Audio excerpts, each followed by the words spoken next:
And if the President grants this declaration, it just allows us to move federal assets that we have in the state to respond to Ida to southwest Louisiana in the event that we need to do that. Absent the declaration, don't really have the authority to engage those personnel and those assets in response to Nicholas. We want to make sure that we have that flexibility. Nicholas will likely be weakening into a depression as its center slowly moves into Louisiana early on Wednesday morning and will exit into southern Mississippi by Thursday morning. However, the track, the intensity are not yet certain with respect to Nicholas, and if it moves further to the east and it stays over water longer, it could intensify even more than is currently depicted on the graphics.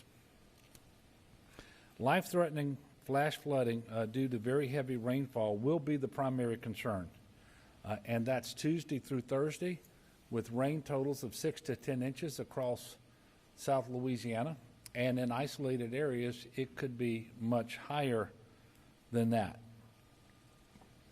And that's especially true if the forward speed of the storm slows down. Again, it recently picked up speed, but it was moving much slower earlier. Also has the potential to cause river flooding in southwest and in southeast Louisiana.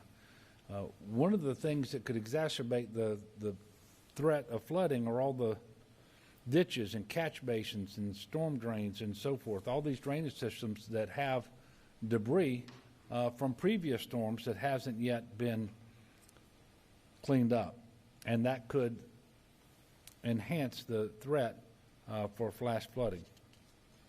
Isolated tornadoes are always possible with tropical systems, and the threat for tornadoes will primarily be on Wednesday and Thursday. And one of the things we have to guard against is dismissing the threat of this storm because it is not projected currently to reach hurricane strength before it makes landfall. A few things about this storm I want everyone to realize.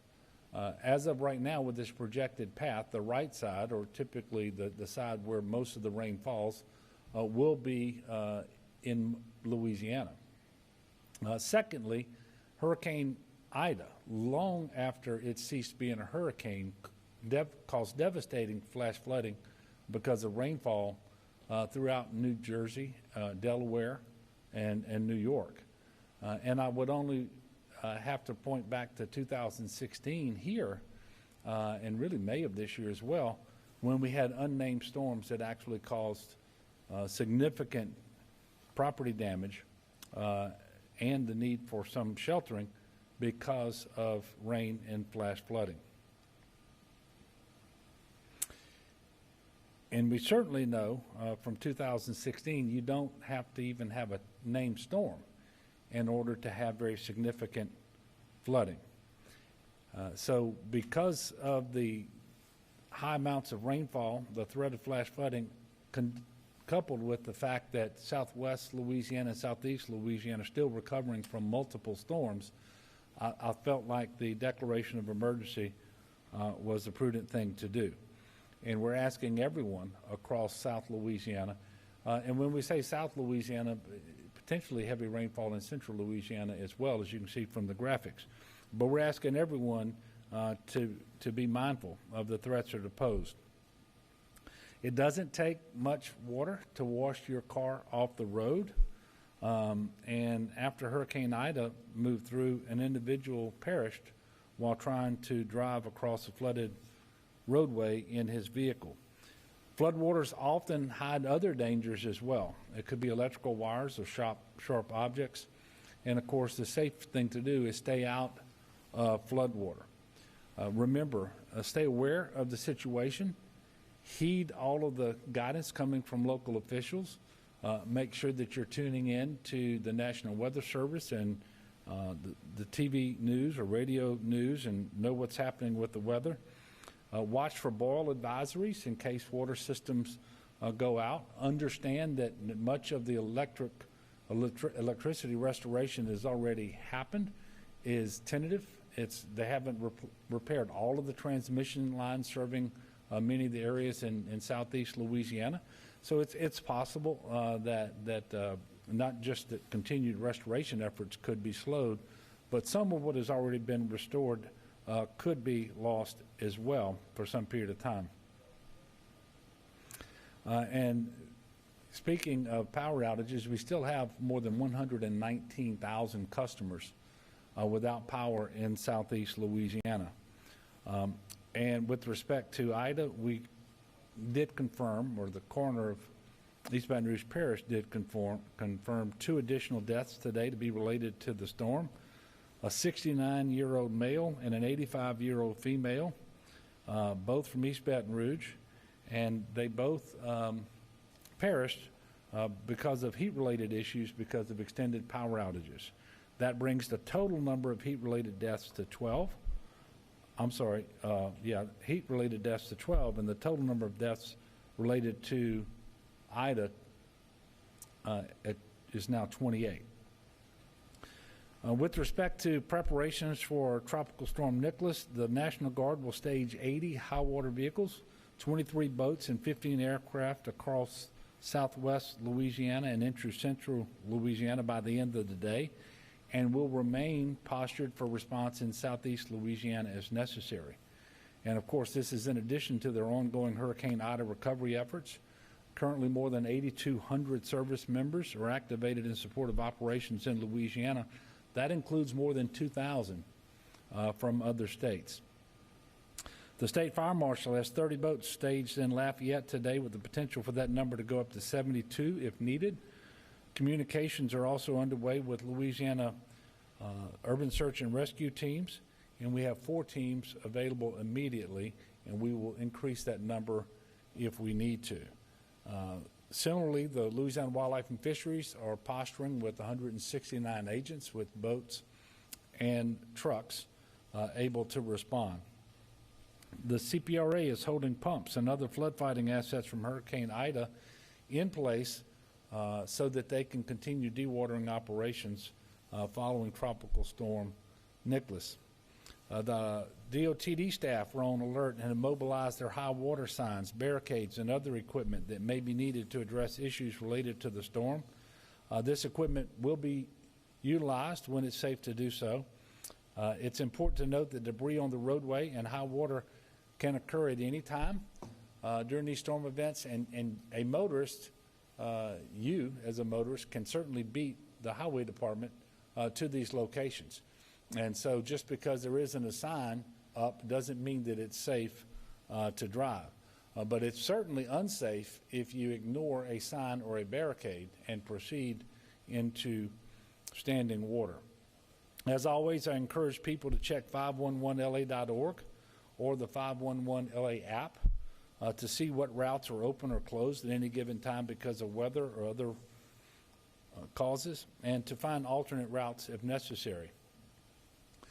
This morning, there were 1,425 individuals still sheltered from Hurricane Ida in 18 shelters in the state because of evacuations that occurred both before and after Hurricane Ida.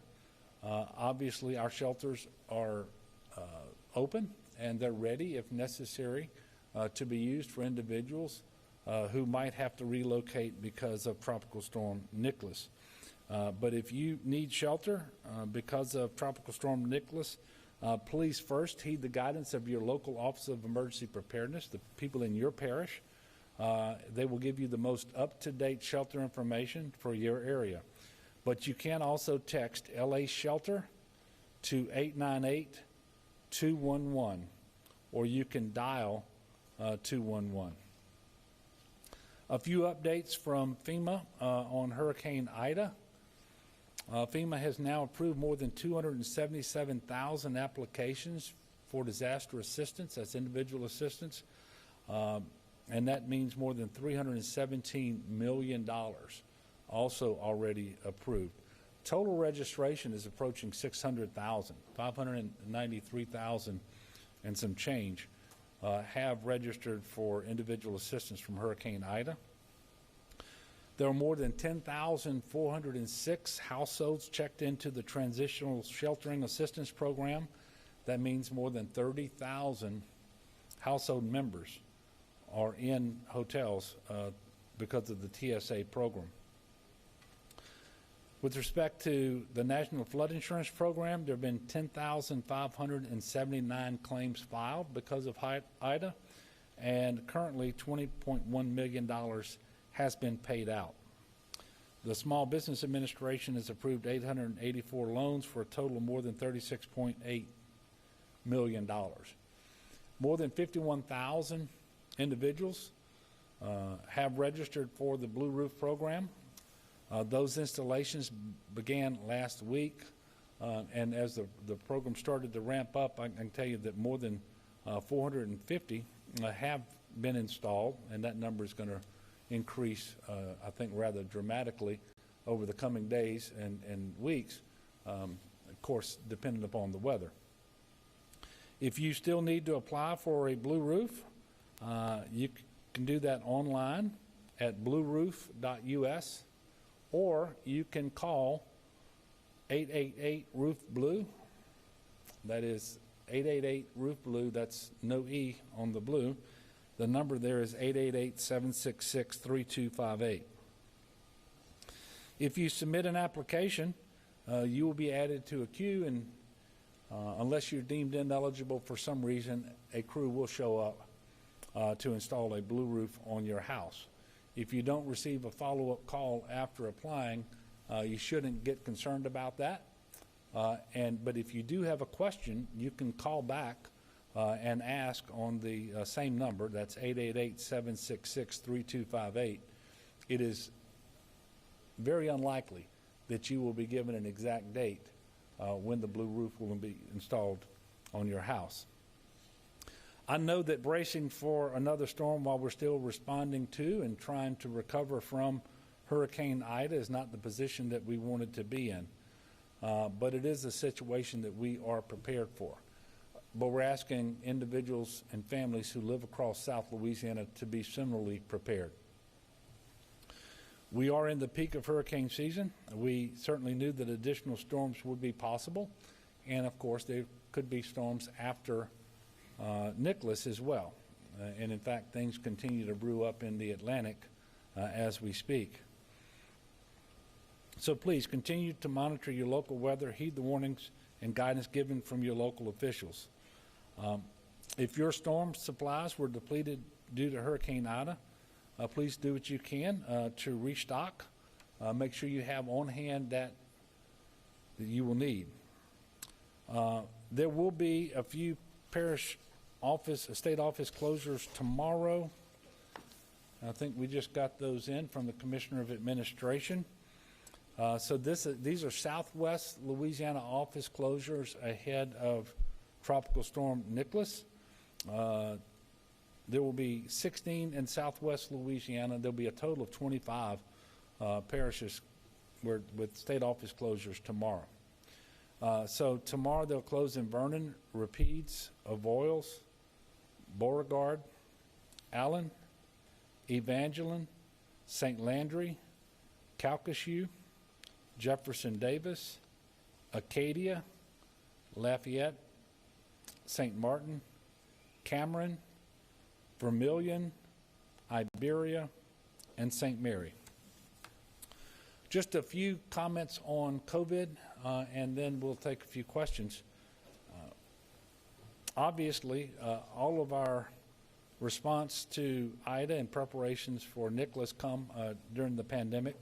Today, we did report 4,650 new cases on 67,172 tests. That's 3 days worth of reporting. So that's Saturday, Sunday, and today's numbers. The death total reported today is 64, very tragically, and our death total for the duration of the pandemic is now 13,120. Hospitalizations currently are 1,631. That is down from Friday's number of 1,755. So anytime you have decreasing hospitalization, that is a good thing, but that 1,631 is still a very large number of individuals who are in the hospital. 297 of them are on ventilators, and that number is similarly down. It was 314 on Friday's report. I can report that 1.9 million people in Louisiana have completed their vaccination series, and I think 2 million have had at least one shot. I am not presently sure when the next press conference will be, but we will certainly let you know. You can see that I have with me some individuals. We have the Superintendent of State Police, Lamar Davis. We've got John Long, the Federal Coordinating Officer from FEMA here with Louisiana, Jim Wascom, who heads up GOSEP for us, and then Major General, sorry about that. He was promoted not too long ago. Major General Keith Waddell of the Louisiana National Guard, and they can take questions in addition to myself if you have any questions. Yes, sir. As you said, the state is still recovering from Ida. Are there resources that you're particularly concerned about that being shortages of for responding to this problem? Not really. We continue to have a good flow of commodities into Louisiana. I'm talking about liters of water, MREs, tarps. We have ice that's available. And we have expedited resupply on the one commodity that we were running short of, and that was tarps. And so we're going to have more tarps coming in tonight, and we're going to redirect some that we already have on hand so that they're available to go to Southwest Louisiana if necessary. We actually are positioned pretty well. Obviously, you hate diverting resources away from Southeast Louisiana, and hopefully we won't have to do that, or at least not in any, big way, because we're still needing to address concerns down there. Those 119,000 customers without power are concentrated now in a relatively few parishes, and they still need an awful lot of assistance in terms of fuel and ice and food and water and so forth. But we have commodities on hand, and one of the things that we're very blessed is we actually have a lot of assistance coming from other states. I told you about the more than 2,000 soldiers from other states' National Guards. That gives us more flexibility than we would otherwise have to prepare for and respond to Nicholas. But we also have sheriff's deputies and state troopers from other from other states as well. So all of that is very helpful. Yes, sir. Could you address some of the concerns around shelter and Terrebonne and Lafourche? Saying folks are sitting in their cars or they don't have anywhere to go. I mean, are you guys, how are you responding to that issue? Well, we have made available shelters at the state level, and there are shelters with parishes. We've also turned on transitional sheltering assistance, and as I told you, there are more than 30,000 individuals who are taking advantage of that by being able to stay in the hotel. We actually have 1,700 and something rooms in New Orleans hotels that are available for TSA right now. So we would encourage individuals to take advantage of these opportunities that are there today. And obviously we're going to be working towards more permanent housing solutions going forward, but that's going to take some time to mobilize the resources, get the appropriations necessary and so forth in order to hopefully engage in a very robust CDBG disaster recovery program. But we have assets that are available. So we encourage people to contact our Office of Emergency Preparedness to find out where their shelters are. They can call 211 or access the sheltering information that we gave you before, and they should take advantage of the TSA program. Again, there are hotels, and I think what happened is we've seen the electricity restored to areas in New Orleans. Hotel rooms have opened up, and the last number I got this morning was 1,700 and something rooms in New Orleans that are available right now for those individuals. Anything else? Well, look, I thank you for continuing to. Oh, I'm sorry. Yeah, I was just wondering about the critical medicine. I know, during the last hurricane, there was a bit of an issue getting the funds to do. Are you going to address that with new I hate to do this. I couldn't understand the question. I was talking about critical medicine, such as insulin. Oh, critical medicine such as insulin. And the question is, How do you plan on rolling that out? Are you going to use the same services in place as last services? yeah, well, one thing that we know about insulin and some other medicines is that you can't, you have to keep it refrigerated. That's one of the reasons that we've been pushing out ice the way that we have for individuals without electricity and access to refrigerators, is so that and we've been making this point over and over, ice is not just so that you have a couple of ice cubes in your glass of water. It really is much more important than that. It keeps your food from spoiling, but it also can make sure that you have insulin on hand. Now, beyond that, I still wasn't able to understand the question. So, Jim, can you tell me? Yeah, I think she was talking about, Governor, how do we address the shortage of insulin Yeah. from the last lady? Yeah. I'm not prepared to discuss a shortage of insulin, and quite frankly, I'm not sure that I've been briefed that there was a shortage of insulin. I know that we've been trying to make sure that people could keep the insulin that they had from spoiling, but obviously if there's an issue there, I'll raise it with the Department of Health as soon as this is over, to make sure that we do have something in place in order to address any challenges related to medications. Look, thank you all very much. Again, we will tell you if and when we're going to have a press availability tomorrow. We are encouraging people to take this storm seriously, because we're not in the posture that we would like to be before a storm. We're still responding to the previous one in southeast Louisiana, Ida, and we know that southwest Louisiana remains compromised as well, from Laura and Delta last year and the May floods this year. And all the debris hasn't been removed from the drainage laterals and the other canals and so forth. And so we're asking people to take this seriously. Remember that it doesn't take a named storm, much less a hurricane, in order to produce tremendous rainfall. And so let's be mindful of that. Let's make sure that we get ourselves ready to, as best we can, to withstand Nicholas, and we're going to continue to respond to Hurricane Ida as we are able to do that as well. So thank you all very much, and we will be addressing you again soon.